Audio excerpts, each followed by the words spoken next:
finit par ceci. Yozalizambe. Yozalizambe.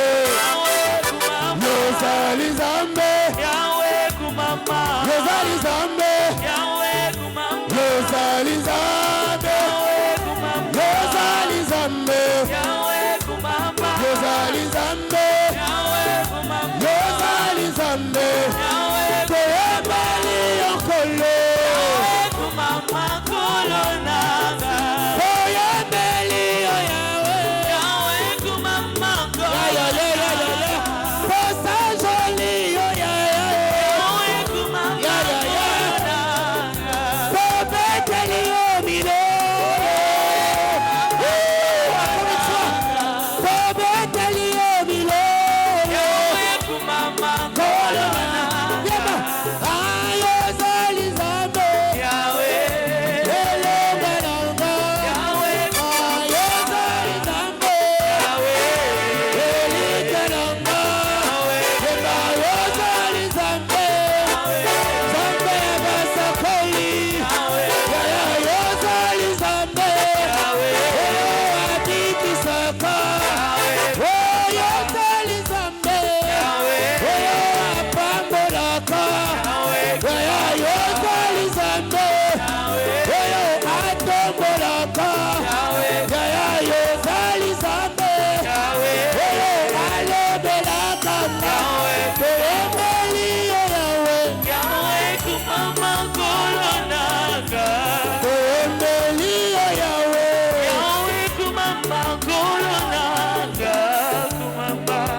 Chapitre 2, le verset 1er au 5e, je lis la parole de Dieu.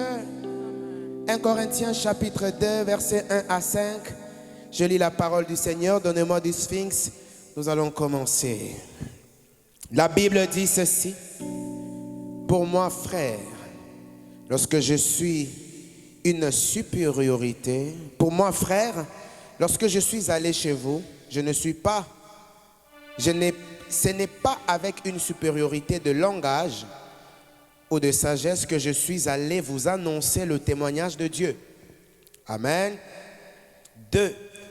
Car je n'ai pas eu la pensée de savoir parmi vous autre chose que Jésus-Christ et Jésus-Christ est crucifié. Aide-moi à dire à ton voisin, Jésus est mort et il est ressuscité. Verset 4.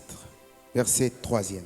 Moi-même, j'étais auprès de vous dans un état de faiblesse, de crainte et de grands tremblements. Et ma parole, soulignez le verset 4e.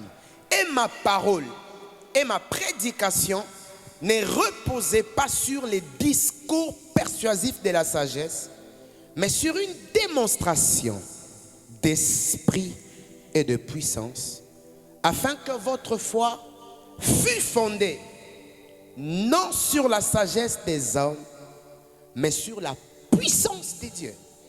Quelqu'un a compris ça? Afin que votre foi soit fondée, non sur la sagesse des hommes, mais sur la puissance de Dieu. Donne-moi un amen. 1 Corinthiens chapitre 4, on est toujours debout, le verset 20e. Intéressant de lire la parole de Dieu. Car le royaume de Dieu ne consiste pas en parole, mais en puissance. Quelqu'un écoute ça? Car le royaume de Dieu ne consiste pas en parole et en puissance. Cela sous-entend que si tu nous parles d'un Dieu qui parle seulement, alors ton Dieu est un faux Dieu. Parce que le Dieu que nous servons, il ne parle pas seulement, il parle et il fait. Et voici ce qui est intéressant. Dieu ne dit que ce qu'il a déjà fait. Quelqu'un me donne un amen. Dieu ne dit que ce qu'il a déjà fait. Alors ici, Paul dit que le royaume de Dieu ne consiste pas en parole, mais en puissance. Alléluia. Acclamez le Seigneur et on va se rasseoir. Béni soit Dieu. Nous honorons la présence du pasteur. Dieu merci. Est-ce qu'on peut honorer la présence de l'homme de Dieu? Merci énormément du fait que vous êtes là aujourd'hui. Et je vais commencer ce message qui va nous prendre 30 minutes. 30, 40 minutes, 35 minutes. Et puis nous allons passer à d'autres services. Alléluia. Nous allons écouter Dieu par le message, écouter Dieu par les orientations et recevoir de Dieu l'impactation. Monte les volumes avec moi, s'il vous plaît. Et Kevin, c'est qui elle va? Matissa, volume Mouké. Moi, je fonctionne avec la musique. C'est pour ça que je chante toujours avant de prêcher. Mon nom est David Ariel, prophète de Dieu. Je suis consacré au ministère depuis 2014. Ça fait aujourd'hui... en 2024, ça fait 10 ans aujourd'hui.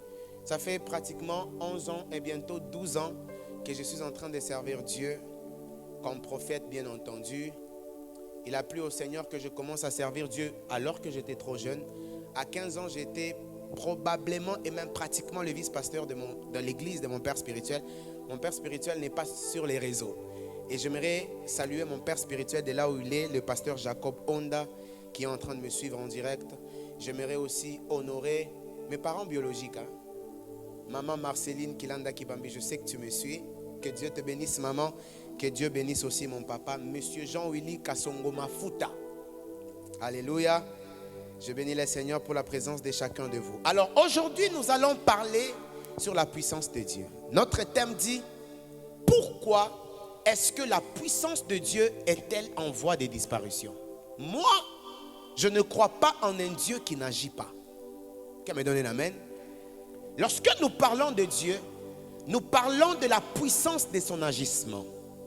Au début, dans Genèse 1, lorsque Dieu a parlé, on a vu les résultats de ce que Dieu a dit. Quelqu'un me donne un amen? La Bible déclare que quand Dieu dit, quelque chose apparaît. Dieu a dit que la lumière soit et la lumière fut. La parole de Dieu sort les choses de l'invisible et les amène dans les visibles afin que les hommes visibles constatent la puissance de la main de Dieu. Cela sous-entend que ce ne sont pas tous les païens qui écoutent ce que nous leur disons de Jésus et qui viennent à Dieu. La meilleure prédication, c'est l'agissement de la main de Dieu dans ta vie.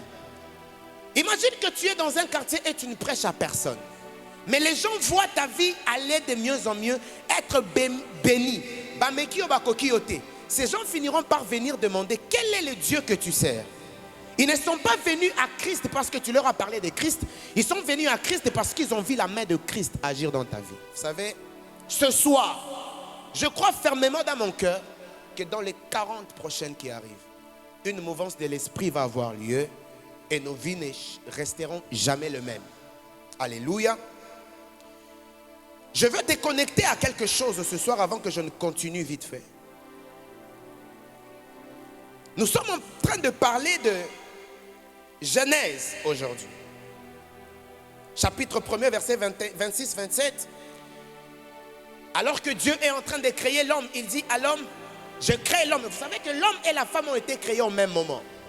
Dans Genèse chapitre 1er, le verset 26 et 27, on dit que Dieu créa l'homme et la femme. Dans Genèse chapitre 2, ce n'est pas la création de l'homme, c'est la formation de l'homme, la fabrication de l'homme. Spirituellement parlant, Dieu a créé l'homme et la femme au même moment, mais il a mis la femme dans l'homme. C'est dans les livres de Genèse 1, 26, 27, vous constatez que Dieu a créé l'homme et la femme. Au deuxième verset, Dieu crée, il forme maintenant l'homme pour que l'homme apparaisse physiquement dans le monde dans lequel nous sommes. Et Dieu dit quoi? Il dit que soyez féconds, multipliez-vous. Et je vais retenir ici, il dit vous allez assujettir, autrement dit, vous allez régner. Vous savez, lorsque Dieu crée l'homme, quelle est l'imagination, pasteur? Quelle est l'idée de Dieu lorsque Dieu est en train de créer l'homme? Dieu crée l'homme pour qu'il ait sur la terre une représentation physique de l'image de Dieu. Voilà pourquoi la Bible dit, il dit quoi? Faisons l'homme à notre image et selon notre ressemblance. Puisque Dieu ne peut pas physiquement habiter la terre, il devait se créer quelqu'un qui les représenterait sur la terre. 1 Jean chapitre 4, le verset 17. La Bible dit ceci, tel Dieu est, tel nous sommes sur la terre. Psaume chapitre 115, le verset 16e. La Bible dit, les cieux sont les cieux de Dieu. Et il a donné la terre à qui? Au Fils des hommes. Dieu ne crée pas l'homme pour que l'homme commence à souffrir sur la terre. Dieu ne crée pas l'homme pour que les puissances des ténèbres assujettissent sur l'homme. Dieu crée l'homme afin que l'homme soit le représentant valable de Dieu sur la terre. Il crée le jardin d'Éden, il dit Adam, je te donne déjà tout. Mais ce que tu vas faire, c'est quoi? Garde pour moi le jardin, cultive-le, laboure-le. Est-ce que vous savez que dans la pensée initiale de l'homme, dans la pensée initiale de Dieu, l'homme n'est pas censé travailler pour avoir de la nourriture? Je suis en train de vous amener petit à petit là où nous allons. Quand Dieu crée Adam, il ne dit pas à Adam, travaille pour manger. Il dit à Adam, tu mangeras de tout. Adam a trouvé tout. C'est le péché d'Adam qui a fait que la sanction de Dieu soit non sur Adam, mais sur la terre. Dieu n'a pas maudit l'homme, parce que Dieu ne maudit pas sa créature. Dieu a maudit la terre. Voilà. Vous devez savoir que dans la pensée originelle de Dieu, Dieu crée l'homme afin que l'homme puisse avoir de l'ascendance, de la puissance sur toutes les autorités qui règnent dans ce monde. Donne-moi un amen et je monte avec toi. La volonté de Dieu, c'est que l'homme vive de manière constante sa puissance sur la terre des hommes, afin que l'on sache que Dieu est vivant. Voilà pourquoi, quand l'homme n'a pas compris sa vraie nature, il a été obligé de se dépouiller. Philippiens chapitre 2, verset 8 jusqu'à 10. La Bible dit quoi? Dieu était obligé de se dépouiller pour venir prendre la forme humaine, afin de montrer à l'homme ce à quoi devait ressembler l'homme. Jésus-Christ n'était pas puissant parce qu'il était Dieu. Jésus-Christ était puissant parce qu'il était un homme qui priait beaucoup. Ce qui a fait que Jésus-Christ ait un ministère puissant, ce n'est pas sa nature divine. D'abord, non. Sa nature divine a été révélée à la croix. Ce qui a fait que Jésus-Christ puisse être puissant, c'était un homme qui n'avait même pas où mettre sa tête. Imaginez quelqu'un qui dort tous les jours à la montagne pratiquement. Alléluia. Devrions-nous rester dans ce monde entourés de choses qui étouffent la présence et la puissance de Dieu? Non. Dieu m'a envoyé dans cette ville. Les gens qui connaissent comment je me suis retrouvé ici, j'ai jamais voulu jouer à la loterie, pasteur. Moi, quand on m'a appelé pour jouer à la loterie, c'est une maman qui allait jouer à la loterie pour moi. Et puis elle m'appelle, elle a dit, tu as réussi à la loterie. Moi, je prêche la parole, j'étais ailleurs en train de prêcher la parole. Je devais prendre mon vol pour rentrer. Et puis elle me dit, tu as réussi à la loterie. J'ai dit, c'est quoi la loterie? Et moi, je servais Dieu. Dieu m'avait comme... Voilà mon amie qui est là, la sœur Gloria. On se connaît depuis le Lubumbashi, que Dieu te bénisse. Elle m'a vu commencer les choses de Dieu. Pasteur, on m'a dit le Lubumbashi, et ça passe si quand tu es d'abord un enfant, que tu sois cru, que les gens te suivent. Maintenant, j'ai eu cette grâce quelques années après. J'étais bien dans l'œuvre de Dieu. Et puis une maman est venue me dire, tu as réussi à la loterie, tu dois partir d'ici où on parle français pour aller là où on parle anglais et tout devient au début. J'ai dit non. Vous savez, j'ai été peut-être la seule personne à refuser les États-Unis plusieurs fois. Moi, je suis arrivé à Kin. Mon ami est là, Maître Voldy. Il m'a vu plusieurs fois faire des allers-retours entre Kinshasa parce que je ne voulais pas de ces choses. Jusqu'à ce que le Seigneur mette un fardeau. Même quand je suis allé à l'interview avec des documents incomplets et je l'ai fait sciemment. J'arrive à l'interview, on me dit, on t'a demandé apparemment 6 documents, tu en as 2. Mais tu sais quoi? On te donne l'occasion. Tu vois combien? J'ai dit, donne-moi 2 semaines. Ils me disent, on va te donner 1 mois. On me donne 1 mois, je quitte Kin, je rentre à Lubumbashi d'abord. Et puis, Dieu me dit, rentre. Je suis rentré. Et voilà comment je me suis retrouvé ici. Alléluia. C'est que je crois fermement que tous les hommes de Dieu qui sont là, Dieu les a envoyés dans cette ville avec un objectif précis. Et aujourd'hui, je vais vous démontrer pourquoi la puissance de Dieu de plus en plus est en train de s'éloigner des enfants de Dieu. Amen. Qu'est-ce qui fait que nos églises perdent la puissance de Dieu? Si tu me parles d'une foi qui n'a pas les œuvres, Jacques viendra te dire que tu me montres ta foi sans les œuvres, moi je te montre ma foi avec les œuvres. L'église est censée être un lieu de solutions et non un lieu de problèmes. Voici la première des choses qui fait fuir la puissance de Dieu. Dans Jérémie chapitre 1er, mon pasteur. Lorsque Dieu appelle Jérémie, il dit quoi à Jérémie? Il dit, écoute Jérémie, avant que tu ne sois formé, avant que tu ne sois né, je te connaissais, je t'ai consacré et je t'ai établi. La suite m'arrange beaucoup. Il dit, je t'envoie vers des nations. N'aie pas peur de ces nations, car moi Dieu, je te délivrerai. Il dit encore, je mets mes paroles dans ta bouche. afin que quiconque écoute ce que tu dis, écoute Dieu. L'église est censée être le lieu où la voix de l'éternel Dieu se fait retentir. L'église est censée être le lieu où l'Esprit de Dieu est censé consoler. Mais à quoi ressemblent nos églises aujourd'hui? Moi, je suis prophète. Alléluia. Dieu peut parler au prophète par observation. Il a dit à Jérémie, est-ce que, regarde là-bas, tu as bien vu? Jérémie a dit, oui, j'ai bien vu. J'ai vu ceci, j'ai vu cela. Dieu dit, tu as bien vu. Et Dieu commence à lui parler sur base des observations. Je suis désolé de donner ce message qui sera dur pour aujourd'hui. Autant peut-être pour les hommes de Dieu, autant aussi pour les enfants de Dieu. Mais Dieu m'a envoyé pour ces choses-là. Fais-moi ça, je commence à prêcher. 3 ans, je suis resté dans ce pays. J'ai constaté, j'ai observé. Pourtant, nous avons des hommes de Dieu merveilleux. Mais c'est comme s'il y a une main noire qui est en train d'empêcher aux gens d'être profondément à Dieu. Yo, Yabi, tu es au Congo, tu fais 30 minutes à pied pour aller à l'église. Tu arrives ici avec la voiture, tu n'es pas capable. Qu'est-ce qui attaque la soif des enfants de Dieu? Est-ce parce que les enfants de Dieu ont perdu la soif? Ou est-ce parce que les enfants de Dieu vont à l'église et au lieu de rentrer à l'église avec des solutions, ils rentrent à l'église avec des problèmes? Je connais des gens qui m'ont dit à chaque fois que je vais à l'église, pas ici, mais au Congo, je sors de l'église étant blessé. L'église est un lieu où quelqu'un entre blessé et sort consolé. Mais de nos jours, les gens entrent à l'église bien et en sortent de mauvaise humeur. Quelqu'un me donne un amen. Quelqu'un me donne un amen. L'église est en train de perdre la puissance de Dieu. Dieu n'agit plus dans nos églises. Parce que l'église est devenue un lieu de problèmes. Au lieu d'être un lieu de solutions. Et vous savez, nous savons, nous les hommes de Dieu. J'ai eu la chance de voir tous les serviteurs de Dieu qui sont là. Des merveilleux serviteurs qui m'ont accueilli. Nous connaissons ces choses.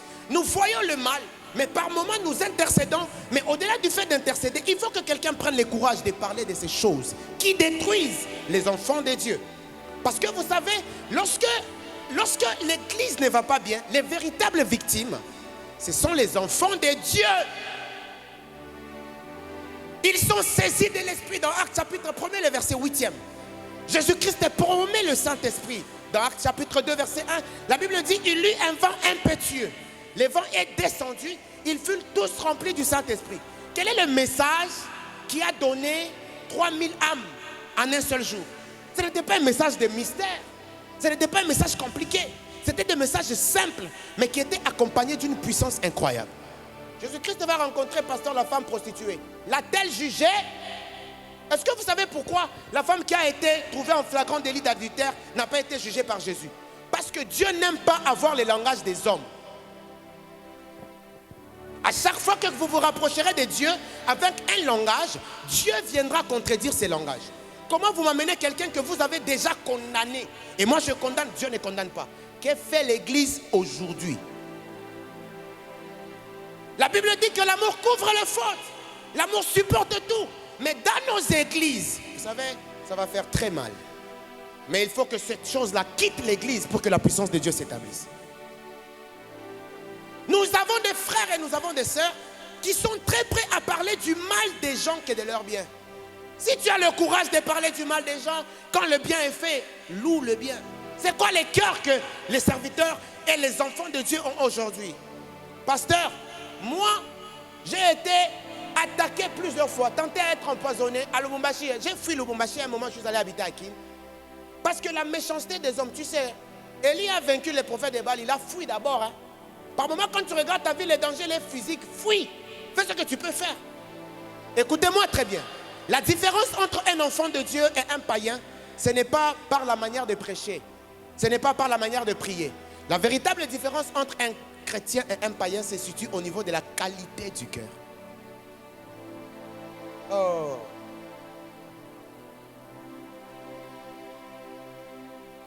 La qualité du cœur. Dans le monde, il y a des sœurs et des frères, mais leur cœur est bon. Mais nos églises sont remplies de gens qui prient, mais des cœurs noirs. Comment voulez-vous qu'une telle église puisse expérimenter les actes des apôtres? Et qui on accuse, pasteur?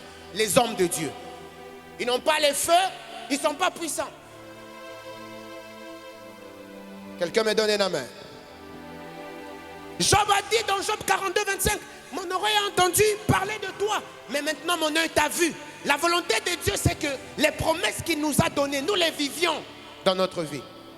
Cependant, Ésaïe 59 dit quoi? La main de l'Éternel n'est pas courte pour toucher. Tu sais, quand tu pries, Dieu n'est pas sourd pour entendre. Il entend les prières de chacun. Mais c'est ton problème d'agir. L'agissement de la main de Dieu. Oh, j'ai envie de dire quelque chose. Dieu tiendra toujours compte de la qualité de ton cœur et de la qualité de ta vie avant d'agir dans ta vie. Deux choses attirent Dieu. La qualité de ton cœur et la qualité de ta vie.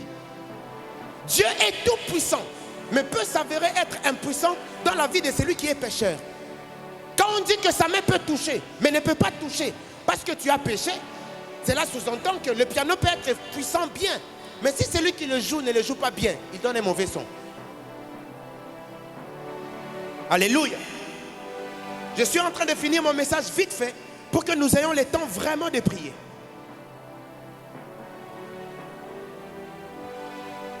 Waouh.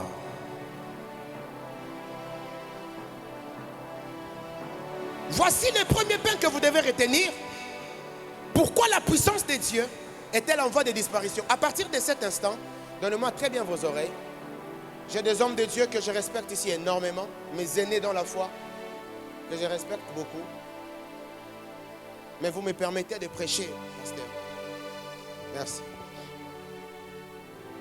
Voici la première des choses qui fait en sorte que la puissance de Dieu, nous ne la vivions pas. Je vais d'abord laisser ces histoires-là des églises, tout ça se reposer. Dans Jean chapitre 15, dans Jean chapitre 5, nous avons l'histoire de la piscine de Bethesda. Vous connaissez cette piscine, n'est-ce pas? Je veux que vous soyez vraiment avec moi. Dans cette piscine, quelle était la règle? Les gens sont là, mais la règle c'est quoi? Celui qui est censé être guéri, c'est celui qui se jette dans l'eau. Un. Deuxièmement, celui qui guérira vraiment, ce n'est pas seulement celui qui se jette dans l'eau, c'est celui qui se jette dans l'eau le premier. Suivez-moi bien.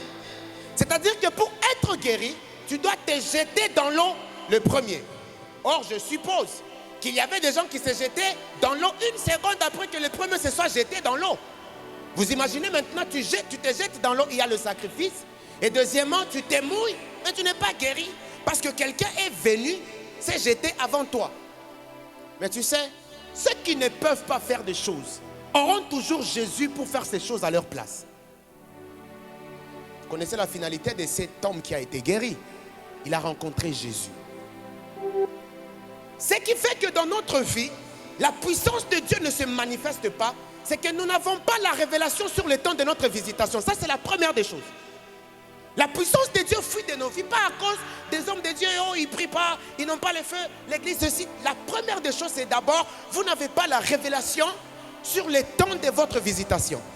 Dans Matthieu chapitre 9, versets 19 à 22, la femme qui était en train de perdre du sang pendant 12 ans, si j'ai bonne mémoire, 12 ans, la Bible dit ceci, elle s'est dit en elle-même, si je vois Jésus aujourd'hui, oh,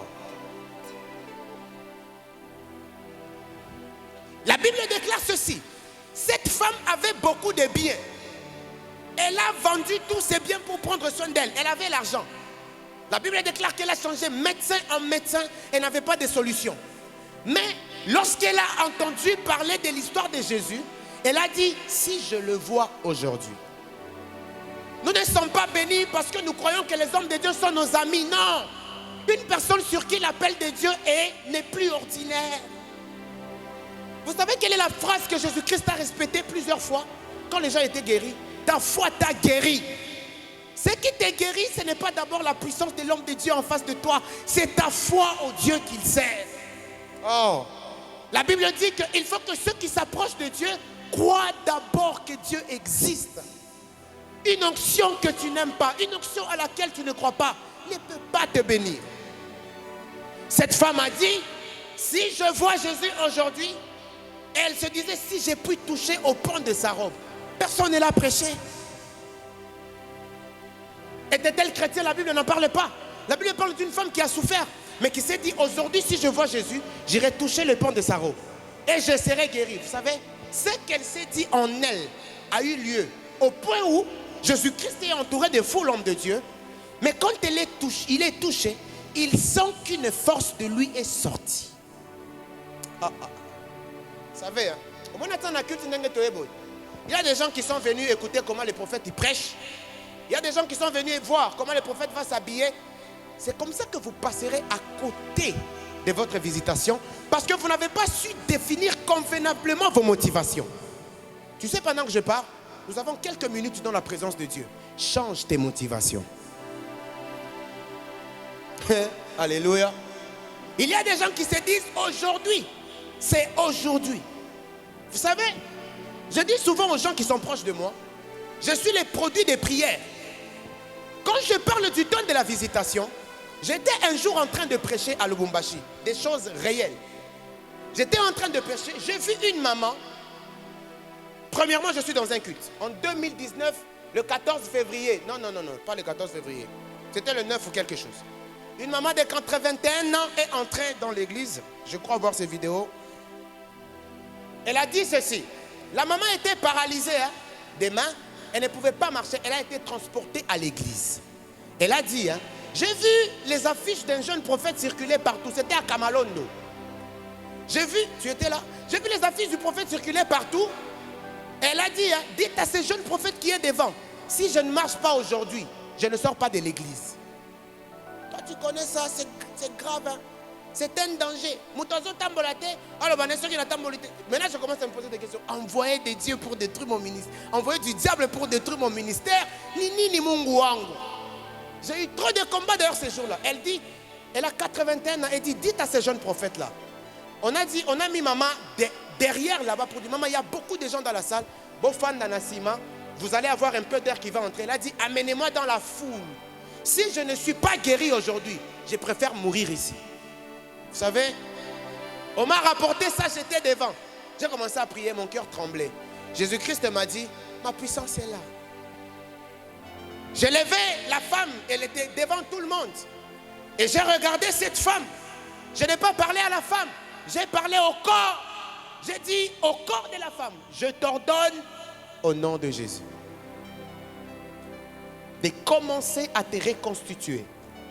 La femme a marché. J'ai vu ça de mes yeux. J'ai demandé à mon équipe, filmer. Ce genre de choses, on ne peut pas passer, filmer. J'ai eu l'onction de Dieu qui est descendue sur moi, papa. J'ai vu quelqu'un qui ne voyait presque pas ce jour-là commencer à voir. J'ai vu les kystes disparaître. Tu sais, c'est ce jour-là que j'ai commencé à avoir peur de moi-même.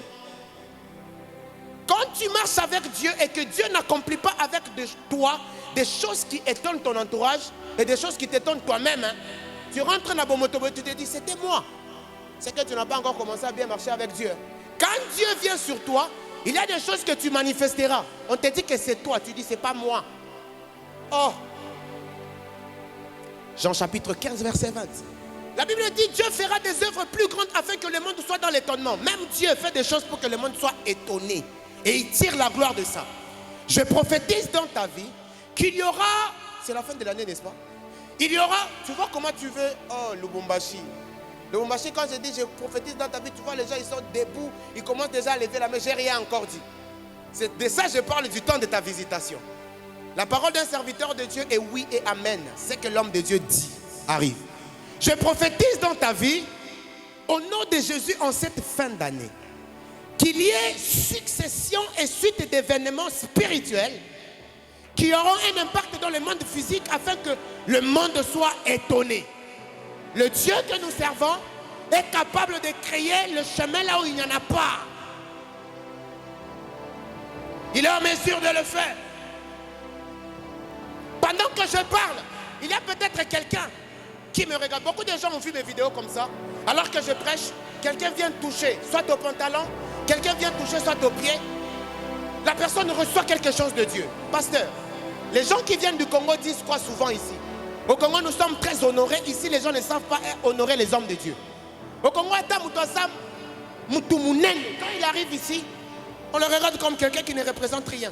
C'est comme ça que la main de Dieu n'est pas vécue dans vos vies. C'est comme ça que la puissance de Dieu s'en va de vos vies. Parce que nous avons pris l'habitude de s'habituer aux onctions des hommes de Dieu. Quand je parle du temps de la révélation, pendant que je parle, quelqu'un ressent même dans son cœur que pendant que le prophète parle, je vais donner une offrande. Mais tu t'es dit, j'attends quand on va parler des offrandes. Tu comprends ton problème? Quelqu'un se dit, par exemple, pendant que je parle, je vais toucher à la veste du prophète. Mais tu dis, j'attends quand le prophète va m'appeler pour prophétiser. Et le culte finissa. Le prophète ne prophétisa pas. Tu n'as pas su voir le temps de ta visitation. Pendant que je prêche, il y a quelqu'un qui a une envie dans son cœur de faire quelque chose présentement, mais qui se dit, j'attends encore. Tu sais, c'est quand tu attends encore que quelqu'un va dans l'eau le premier avant toi. Vous comprenez ce que je suis en train de dire? Je suis en train de montrer très vite pour finir. Voici la deuxième des choses qui fait que la puissance de Dieu s'éloigne de la vie des enfants de Dieu. C'est nous les pasteurs. Alléluia. Nous les pasteurs. J'ai remarqué que la plupart des pasteurs, nous les pasteurs, nous aimons prendre la place de Dieu dans la vie des enfants de Dieu. Je vais vous expliquer comment. Lorsque les enfants de Dieu viennent à l'église, ils ne suivent pas l'homme de Dieu, ils suivent Dieu. Voici comment un homme de Dieu doit peser sa réussite et son échec en termes de ses enseignements. Lorsque à chaque fois que tes enfants ont des problèmes, nous les pasteurs, et que les enfants sans même consulter Dieu, c'est vers toi les pasteurs, ils courent, tu as échoué. Tu comprends ce que je dis? Lorsque les enfants de Dieu ont des soucis, avant même de parler à Dieu, maman, ils courent d'abord pour voir l'homme de Dieu. C'est-à-dire que nous avons échoué. Nous avons appris aux enfants, mon ami Voldy, à dépendre de nous, au lieu d'apprendre aux enfants à dépendre de Dieu. Les gens qui me sont proches le savent. Moi, je ne prie pas de sitôt. Moi, pour que je prie pour toi, Dieu m'a fait la grâce d'être quand même un père pour plusieurs personnes. Je te pose la question, est-ce que tu as prié? Qu'est-ce que Dieu t'a dit? Tu ne peux pas avoir un souci. La première personne à qui tu penses, c'est moi ton pasteur. Non. Ça doit être Dieu. Mais lorsque nous les pasteurs, nos enfants ont des soucis et ils se disent, papa, je viens avec mon offrande. J'ai eu des problèmes. J'ai appliqué ce que tu m'as enseigné et j'ai eu des résultats. Là, bravo aux hommes de Dieu. Quelqu'un me donne un amen. Nous avons aujourd'hui des pasteurs qui cherchent à tout contrôler dans la vie des enfants de Dieu. Ça vient d'où? Quand quelque chose se passe, le pasteur n'est pas au courant, il est fâché. Je dis la vérité. Ça vient d'où? Ça vient d'où? Jésus-Christ lui-même, Dieu physique, il nous a amenés vers Dieu lui-même. Mais nous avons aujourd'hui des pasteurs qui veulent tout contrôler dans la vie des enfants de Dieu. Les pasteurs ne sont pas contents que leurs enfants s'en sortent sans eux. Où serait la puissance de Dieu? Parce que Dieu ne veut partager sa puissance avec personne. Personne. Papa, ce message, il est bien filmé.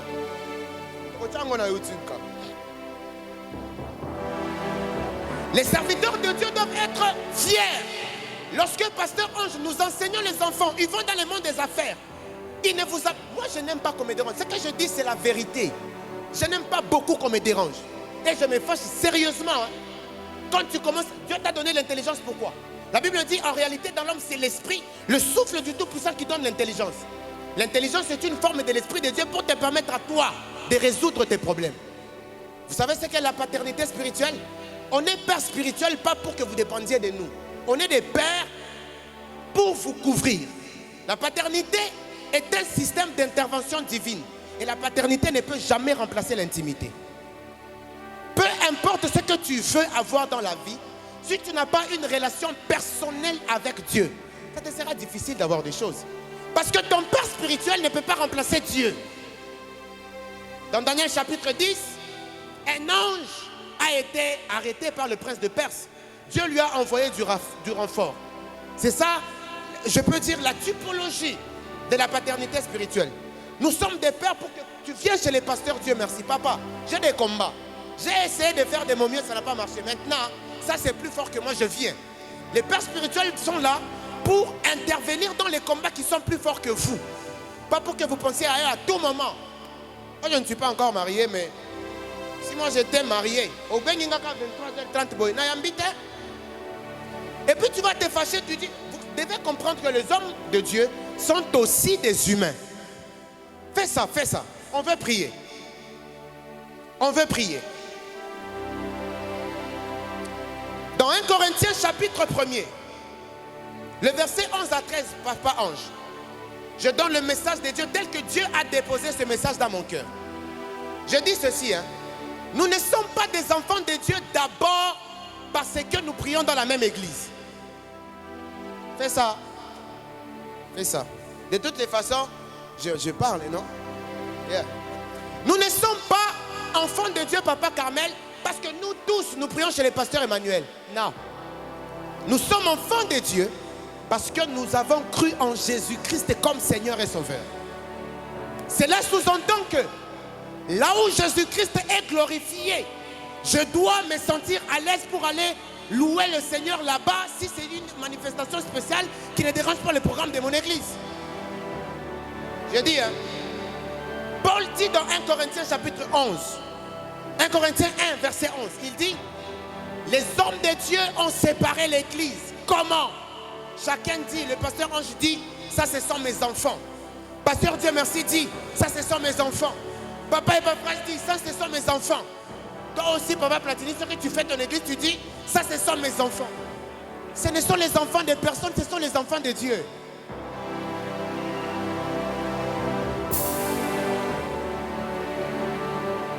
Nous ne devons pas et nous n'avons pas le droit d'interdire, sauf si le pasteur est convaincu que là il y a un danger. Si vous êtes convaincu que l'homme de Dieu qui tient une activité n'a pas une bonne spiritualité, vous avez le droit de protéger vos enfants.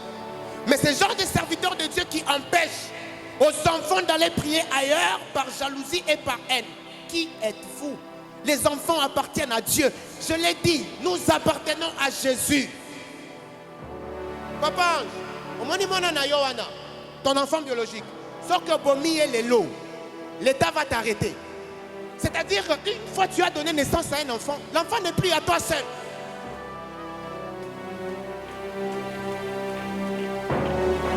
À l'église, ne priez pas là-bas. N'allez pas là-bas. Moi, j'ai visité toutes les églises ici. J'ai prié partout. Ne priez pas là-bas. N'allez pas là-bas. Quand on dit pourquoi, il n'y a pas de raison. Ce message ne vise personne. Mais je suis prophète de Dieu. Je n'ai pas peur. Parce que Dieu a mis ses paroles dans ma bouche afin de reformer les choses. Je crie du haut de cette chair. Les enfants appartiennent à Jésus. Les enfants appartiennent à Jésus. Les enfants appartiennent à Jésus. Les enfants appartiennent à Dieu. Les enfants appartiennent à Dieu. Quand Jésus-Christ regarde l'église, il voit à quel point l'église est tellement difficile. Comment voulez-vous que la puissance de Dieu soit là? La Bible déclare dans Actes chapitre 2, les disciples étaient tous réunis. Dis avec moi, tous réunis. Aïe, aïe, aïe. Le pasteur Moïse Simbi a bien défini l'unité. C'est quoi l'unité dans le corps du Christ? L'unité, ce n'est pas le fait de s'afficher ensemble sur une affiche. L'unité, c'est de ne pas se combattre. Pasteur Dieu merci peut ou ne pas m'inviter, mais vous savez, je ne m'affiche pas avec les hommes de Dieu, ils ne m'affichent pas. Mais je cause bien. Aujourd'hui, j'ai eu le pasteur Ange, j'ai eu le pasteur Dieu merci, j'ai déjà eu Papa de Parface plusieurs fois. Qui a vu une affiche de eux et moi? Non. L'unité, ce n'est pas qu'on s'affiche ensemble, parce que dans ça aussi, trop d'hypocrisie. Et vous savez, la Bible déclare dans Psaume chapitre 100 et cercle verset 15, Dieu dit, ne touchez pas à mes oins, ne faites pas du mal à mes prophètes. Mais qu'est-ce qui se passe lorsque les oins se touchent entre eux? Je vais vous donner un conseil. Ne dites jamais du mal d'un homme de Dieu, même si c'est ton pasteur qui a commencé le sujet. Fuis.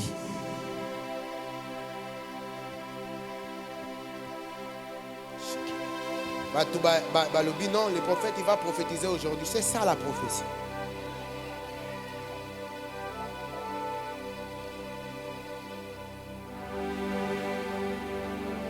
J'ai 5 minutes et puis on va prier. Et ces choses, pendant que j'étais en train de prier, Je dis la vérité, je n'ai pas intérêt à mentir ici. Pasteur Ange, est-ce que vous savez que j'ai fait 3 ans ici? Les gens n'étaient pas au courant que j'étais pasteur. Papa Kadima est là. Lorsque je suis allé voir Papa Kadima, j'ai montré à Papa Kadima les photos de l'église que j'ai tenue au Congo. Papa Kadima était choqué. Mais vous savez, quand je suis arrivé ici, quelle gloire, mon ami Voldy, j'ai à m'enorgueillir de ce que Dieu fait avec moi. Je suis resté, j'ai été dépouillé de tout. Je suis sûr que Pasteur Epaphras aussi a été surpris. Parce que j'ai travaillé sous les onctions de papa comme un simple chanteur pianiste. Tout le monde me connaît comme ça. Personne n'a jamais su quoi que ce soit sur moi. Lui, il a découvert depuis très longtemps. L'homme de Dieu Platini. Il est venu, j'ai commencé à prier avec lui. Et aujourd'hui, Dieu est en train de le bénir. Nous avons des hommes de Dieu incapables de s'humilier. Vous savez, hein, l'humilité précède la gloire, mais l'orgueil précède la chute. Omoni, je disais à quelqu'un ce matin, je vois le pasteur Ange, il est trop bien. Pasteur Dieu merci, Azar, trop bien. Batoubaza, bien ma casse. Mais vous savez, hein, la Bible dit ceci. Lorsque vous, c'est la Bible ou c'est un adage? Ce qui osui tomate eza bien te, oche yango na katikati ya ba tomate eza bien et obebisa. La Bible appuie cet aspect en disant les mauvaises compagnies détruisent les bonnes mœurs. La Bible n'est pas folle, hein? La Bible n'a pas dit l'inverse, hein? Les bonnes compagnies vont influencer les mauvaises mœurs. Elle a dit les mauvaises compagnies détruisent les bonnes mœurs. Nous devons avoir le courage d'identifier ce qui étouffe l'épanouissement de l'église et de les écarter. Heureusement, personne ne connaît mon adresse. Alléluia. Permettez-moi de finir. Les enfants appartiennent à Dieu. 1 Corinthiens chapitre 5 verset 12 à 13. Nous voulons prier.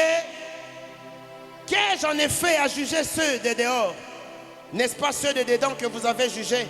Pour ceux du dehors, c'est 1 Corinthiens chapitre combien? 12. Permettez-moi de le faire. 1 Corinthiens 5. Permettez-moi d'y arriver.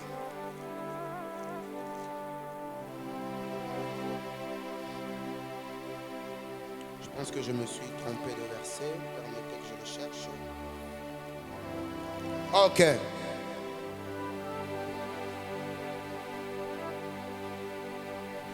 Matthieu chapitre 6, le verset 9 à 10. Nous sommes pratiquement à la fin de notre message et nous voulons prier le Seigneur. Matthieu chapitre 6, verset 9 à 10. La Bible dit, voici donc comment vous devez prier. Notre Père qui es aux cieux, que ton nom soit sanctifié, que ton règne vienne, que ta volonté soit faite sur la terre comme au ciel. Le verset 9 dit ceci. Notre Père qui es aux cieux, que ton nom soit sanctifié. Je peux parler maintenant aux enfants de Dieu qui sont là. Alléluia. Peu importe les défauts de ton père, peu importe les qualités, les défauts ou les faiblesses de ton père, dans la bouche d'un enfant, les noms d'un père restent saints. Quelqu'un n'a pas compris ce que je dis, hein? Je répète ça. Peu importe les faiblesses que manifeste ton papa, peu importe ses défauts, dans la bouche d'un enfant, les noms du père restent à jamais saints. Cela sous-entend que le nom d'un père dans la bouche de ton enfant est saint. Dans la bouche d'un enfant, le nom de papa est toujours bien. Ton papa n'a pas de défaut. Non. Ton papa n'a pas d'erreur. Non. Il n'en a pas. Jésus-Christ nous le manifeste ici. Notre Père qui es aux cieux, première des choses, que ton nom soit sanctifié pour les bonnes choses que tu nous as données, pour les bonnes choses que nous t'avons demandées, qu'on n'a pas vues. Que tu nous bénisses, tu es saint. Que tu ne nous bénisses pas, tu es saint. Que tu nous donnes, tu es saint. Que tu ne nous donnes pas, tu es saint. Que tu nous donnes des enfants, tu es saint.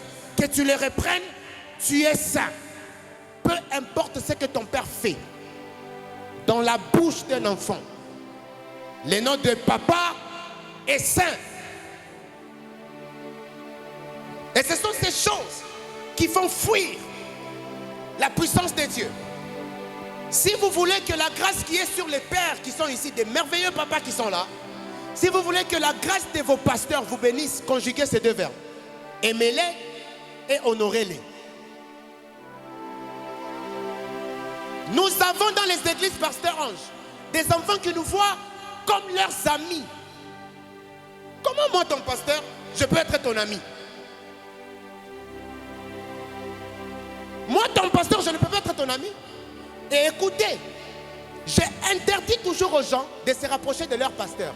Si vous vous rapprochez de vos pasteurs, vous allez bien les connaître, vous verrez leurs défauts et vous n'allez plus les honorer. Vous savez, c'est la première édition, hein, non?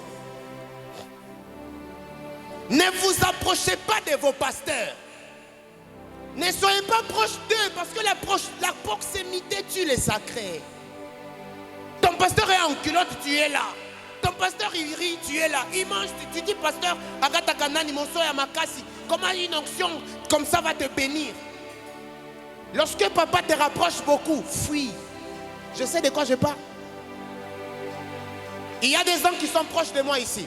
Je suis dehors de la science, je ne peux pas mentir. Papa, à chaque fois que je parle à mon père spirituel, je suis à genoux. Les gens qui sont proches de moi, ils savent. Quand mon père spirituel m'appelle, j'ai trop peur jusqu'à aujourd'hui. J'ai travaillé avec mon père spirituel plusieurs fois, plusieurs années. Quand il m'appelle, je suis à genoux. Parce que je suis en train de prier pour une dame. C'était la femme du ministre des Finances à l'époque, j'étais à la province. La dame a des problèmes d'enfantement, pasteur. Elle cause avec moi, mais il faut savoir qu'elle me bénissait aussi beaucoup. Hein.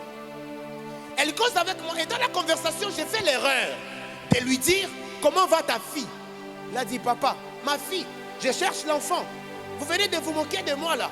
J'ai dit pardon, j'ai vraiment dit ça. Elle a été blessée. Tu sais ce que je lui ai dit? Il n'y a pas d'erreur dans la bouche de l'homme de Dieu. Quelque temps après, elle est tombée enceinte d'une fille. Imaginez ma bénédiction. Imaginez vous-même. Et lorsque vous vous rapprochez tôt des pasteurs, vous allez vous habituer à leur onction. Vous allez les voir comme des amis. C'est ça qui fait fuir la puissance de Dieu. Je l'ai dit au début ici. Une personne que Dieu a appelée n'est plus une personne normale. Pasteur H n'est pas normal. Ce n'est pas possible qu'il soit normal. Maintenant, la bénédiction que tu arraches dans son alliance dépend de l'honneur et de l'amour que tu as vis-à-vis de lui. Une onction que tu n'honores pas ne te bénit pas. C'est pas mauvais. Moi, je joue au foot. Si tu veux, on va aller jouer au foot. Hein. Mais après ça, tu ne seras pas béni. On peut manger ensemble, on va... Il y a des gens, le pasteur le tient ici. Lui aussi, il tient le pasteur ici. Je suis jeune. Les gens pensent que je suis trop grand. Parce que j'ai un comportement de vieux. Parce que je veux que vous soyez bénis. Alléluia. La Bible dit clairement pour finir, ne touchez pas à mes oins. Les enfants de Dieu vont dire pourquoi on ne doit pas toucher aux oins. Mais Dieu n'a pas défendu que les hommes de Dieu. Dieu a aussi défendu les enfants de Dieu. Romains chapitre 8, verset 1. Papa Kadima, Dieu dit ceci. Hein, pour tous ceux qui sont mes enfants, personne n'a le droit de les condamner. Il n'y a donc aucune condamnation pour ceux qui sont en Christ. Qu'ils pêchent, qu'ils ne pêchent pas. Qu'ils soient bien, qu'ils ne soient pas bien. Moi seul, Dieu, je dois juger mes enfants. Voyez-vous à quel point Dieu est protecteur avec vous? Mais c'est la même manière que Dieu ne veut pas que vous touchiez au oin de Dieu. Qu'est-ce que vous ne comprenez pas? Comment les enfants peuvent se mettre ensemble et commencer à critiquer un homme de Dieu? Et on ne vous dit pas ça parce qu'on veut que vous veniez à l'église. Si tu veux partir, tu peux t'en aller tranquille. Mais nous, à l'église, on te dira la vérité. Dans Nombre chapitre 12, c'est 1. Myriam et Aaron critiquent Moïse. Moïse est certainement dans l'erreur parce qu'il prend une femme éthiopienne. Cela va donner des confusions sur sa nature, des confusions sur son leadership et sa croyance. Il prend une femme éthiopienne. Myriam et Aaron vont se réunir contre Moïse, qui est dans l'erreur. Et ils disent, est-ce seulement lui à qui Dieu parle? Nous avons des enfants de Dieu, pasteur, qui veulent prendre la place des papas. Il y a des enfants qui sont à l'église qui envient leur pasteur. Et ils disent, est-ce que c'est seulement pour le pasteur ange que... Vous savez, la suite du verset dit, Dieu parle à Moïse, effectivement. Dieu parle à Myriam et Dieu parle à Aaron. Cela sous-entend que Dieu ne parlait pas forcément seulement à Moïse, il parlait à eux aussi. Mais l'orgueil est monté dans leur cœur. Ton pasteur t'est béni. Écoutez-moi ceci. L'onction qui t'a béni, c'est l'onction qui va te préserver. Vous avez les habitudes des hommes de Dieu qui jeûnent pour vous, qui prient pour vous. Quand vous n'avez rien, quand vous êtes béni, vous partez. Arrêtez ça. On prie. Dieu te bénit. Quand tu es béni, tu es parti. J'ai eu une de mes filles qui a eu, je ne vais pas taire son nom, papa, Nasambela Tobunda, Namataki Lubumbashi plusieurs fois parce que son mari est décédé. Elle devait avoir des problèmes de, je ne sais pas, avocat. J'ai une de mes oncles qui est à la présidence, qui est maître. Tout ça, le Makamoto, Dieu l'a béni. Vous savez, elle a eu beaucoup trop d'argent. Et puis elle est partie. 2 ans après, elle est revenue. Papa, je n'ai même pas le loyer. Tu vois, de vendre des choses qui coûtent 250 000 $, 300 000 $. Moi, j'ai jeune, j'ai pris Seigneur. Et ça qui coûte ma période, et puis, Bakei. Moi, j'ai dit, ah Seigneur. Mais quelques temps après, aïe, sans rien. Dieu n'aime pas avec ses serviteurs. 2 Rois chapitre 6. Les gens se sont moqués de la calvitie d'Élisée. Et Élisée a prié Dieu. Les ours sont sortis, ont déchiré 40 de ses enfants. Même si tu vois un homme de Dieu avec une telle erreur, comment tu peux fermer ta bouche? Encore une fois de plus, je sais de quoi je parle. Dieu n'a pas traité alliance avec toi. Il a traité alliance avec les hommes de Dieu. Les histoires des hommes de Dieu, c'est Dieu qui les gère. Si vous n'apprenez pas à vous taire, vos vies seront maudites. Je sais de quoi je parle. Parce que Dieu ne permettra jamais que l'on touche à ses oins. Il est dit clair. Ne touchez pas à mes oins et ne faites pas quoi? Du mal à mes prophètes. 3 choses qui font fuir la présence de Dieu. La puissance de Dieu. Ne pas connaître le temps de sa visitation. 2. Les serviteurs de Dieu qui veulent prendre la place de Dieu dans la vie des enfants de Dieu. 3. Les enfants de Dieu qui n'honorent pas les hommes de Dieu. Est-ce que tes messages t'ont béni? Maintenant, il faut qu'on prie. On a quelques 15 minutes pour prier. Waouh! Dis merci Seigneur. Merci Seigneur. Aujourd'hui, Dieu m'envoie pour que nous prions. J'étais en train de parler avec le pasteur. Dieu merci, j'ai dit pasteur. C'est une vérité que j'ai dit du haut de la chambre. J'ai dit pasteur, moi je suis partant. Je ne resterai pas longtemps ici. Dieu quand j'ai prié le Seigneur, Dieu m'avait donné un temps bien précis que je devais faire à c'est Milwaukee, Wisconsin. Après, Dieu m'avait déjà donné un endroit fixe de là où je partirai. Il y aura un moment, le prophète David Ariel partira. Et là où je partirai, je ne peux pas échouer parce que Dieu est avec moi. Mais pendant le temps où Dieu m'envoie vers vous, je vous parlerai de la part du Seigneur. Sans peur, sans crainte, sans tremblement, parce que c'est Dieu qui m'a envoyé vers vous. On va être debout, on va prier. Sakariandaba Shadagaba. Loragabasaya. Edos Kamanta Kiriado Shandaba Atuz Amazia. Koraba Shadagaba. Koryama Sadegeveria. On va finir à 19h.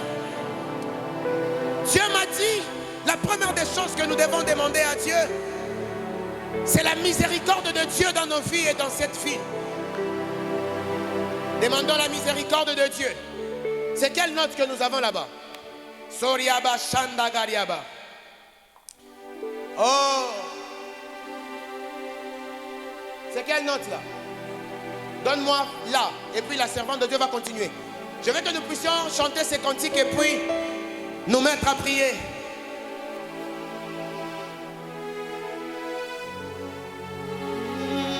Donne-moi ci. Donne-moi ci. Yakarada Basaya. Laisse que le Seigneur te touche ce soir. Yes. Ya. Oh.